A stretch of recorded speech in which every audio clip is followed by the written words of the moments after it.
पुरवावी वासना. वासना आपण पाहतो त्यावेळेला एक मात्र नक्की की ती कशाबरोबर जुळलेली आहे हे महत्वाचं असतं. ग्रहभेषच जल पवनपट.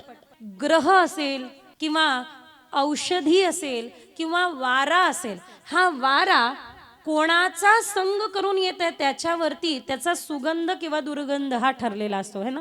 वारा ज्या वेळेला कचऱ्याचा संग करतो त्यावेळेला दुर्गंध येतो आणि तोच वारा ज्या वेळेला फुलाचा संग करतो त्यावेळेला आपल्याला सुगंध येतो. याची कल्पना आपण सर्वांना चांगली माहिती आहे. तसा शृंगार चुकीचा आहे, तसा शृंगार मात्र विकाराचं कारण आहे. पण देवाचा शृंगार पहा बरं काय नटले आज पांडुरंग आणि आई रुक्मिणी साहेब.